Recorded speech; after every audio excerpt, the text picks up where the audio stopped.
Alright, ladies and gentlemen, welcome back to the channel, guys. We have a Nuggets video here. Let me blow your mind real quick. The Denver Nuggets currently, without Jamal Murray, without Michael Porter Jr., they have the second best defense in the NBA. The second best defense in the NBA. They are currently 9-4. Now, granted, they have a tough week here. They got a tough week. They got Dallas tonight. They got Philly on Thursday. They got the Bulls on Friday. And they've got the Suns on Sunday. But 9-4. They have won 5 straight basketball games. One of those games was without Nikola Jokic, for what we all are aware of. But when you think about the Denver Nuggets, it's consistently, for like the last 3, 4, 5 years, the Denver Nuggets they've been religiously a top 10 offense in the NBA. Religiously. Every single year, top 10, top 7, top 5.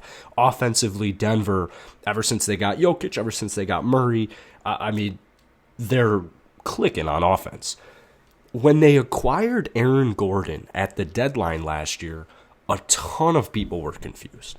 A ton of people were confused. When Aaron Gordon got extended, a ton of people were confused. Well, if you watch Denver Nugget basketball games, so a Denver Nugget fan would agree with this statement, Aaron Gordon is one of the main and key reasons why this defense is doing so well. Now, granted, the whole Nuggets roster, they just fit so well together. Offense, defense, they mesh well, they help each other out, they're efficient, they're well coached, they're a really good basketball team. But the addition of Aaron Gordon, not only does he just complement the offense in his pick and roll style, but he is having a great defensive season. And it's weird because, what is he, 6'9", 250, something, 6'9", 230, something big. When they acquired him last year, there was an immediate switch on the defense. They were doing very well. Now, he's even guarded guys like Luka Doncic. He's even guarded guys like Trae Young so far this year. And Trae Young had a ton of issues. Just two games ago, I think it was last Friday, Trae Young had a bunch of issues just getting around Aaron Gordon. Now, Trae Young still had an efficient night. The Nuggets as a team held Atlanta to 96, but he just helped to chip in at that. And obviously, Nikola Jokic, he's probably the best rebounder in the NBA right now. He's literally averaging 25, 14 rebounds, 6 assists, a steal, and a block and a half per game. But his defense has gotten better. His defense has gotten significantly better. When the season started, the Nuggets, they started the season off pretty iffy. They got 2 wins right out of the gate. They lost to Cleveland, then they lost to Utah, which put them at 2-2. But then they got a good win against the Mavericks, a good blowout win against the Mavs. They beat the Timberwolves.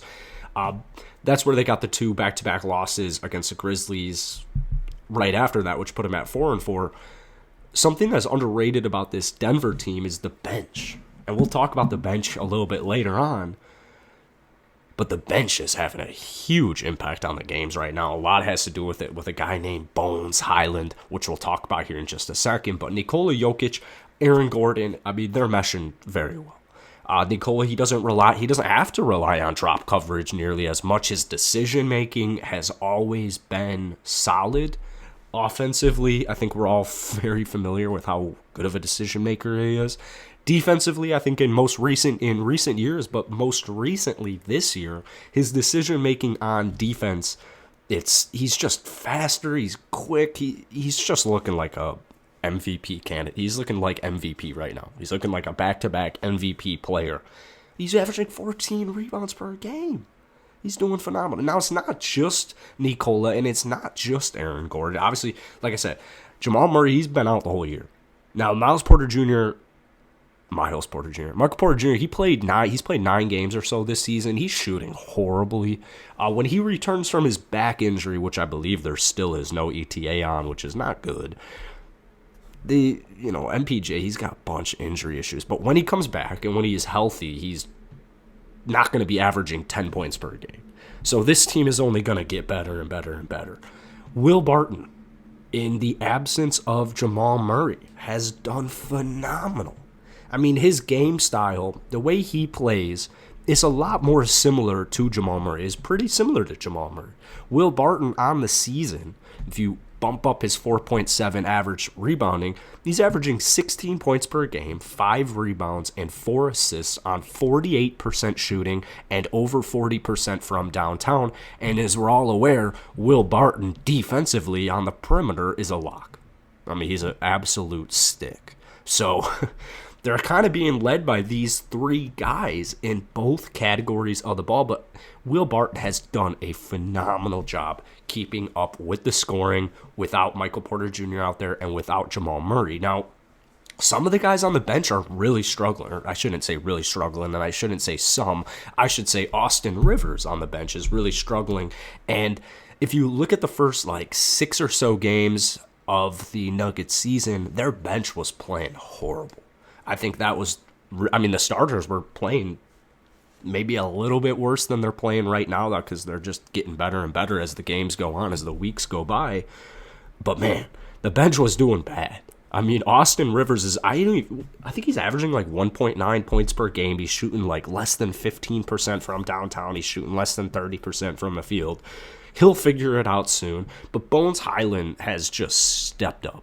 And a lot of Nuggets fans have been calling for Bones Hyland to get more playing time once the season started and their bench was really struggling. I mean, he's averaging 9 points in 17 minutes right now, but it's most specifically, it's been the last 3 or 4 games where Bones has been, even if it's not statistical every single night, I mean, he's just producing. He's producing. He's got this nice spark off the bench on, I can't remember what day was it, Sunday, yesterday, whatever day it was when they beat the Trailblazers. Bones Hyland, he played 22 minutes, 18 points, 3 rebounds, 3 assists, 5 of 9 from the field, 4 of 8 from downtown, and chipped in 2 steals. So, I mean, he's doing a phenomenal job. He's doing a phenomenal job. They also have Facu. They have PJ Dozier, who are starting to get it going again this season. Guard-wise, I mean, they have Monte Morris, who's getting some starts. They had Austin Rivers, who got a start a couple of games ago. So this team is extremely deep.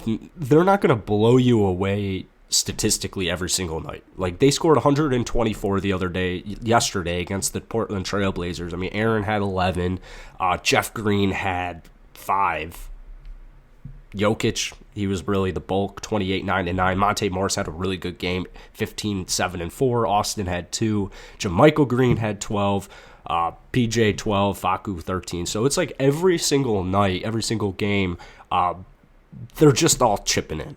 Every single player is chipping in, and you have guys like Nikola Jokic who are putting up the 28-point triple-doubles every single night. That's really giving you the boost, and then everything else is just added on. And they didn't even have Will Barton on yesterday, in yesterday's game. And like I said, he's averaging 16, 5, and 4. So they're finding ways to win, and a lot of it has to do with their defense. So shout out to this Denver Nuggets team. I fully anticipate they'll get that win tonight to put them at 10-4. They do have a little tricky week, but I mean, they're a very talented team. And once they get back to full strength, their defense, I'm sure it's only going to improve and improve and improve. So this team is definitely, don't sleep on the Denver Nuggets. Do not sleep on them. So that's it for today, guys. If you wouldn't mind, hit that like button, hit that sub button. We're trying to hit 9,000 subs by the end of the month. If you want more Nuggets videos, let me know. I love making Nuggets videos. I love watching them. So peace.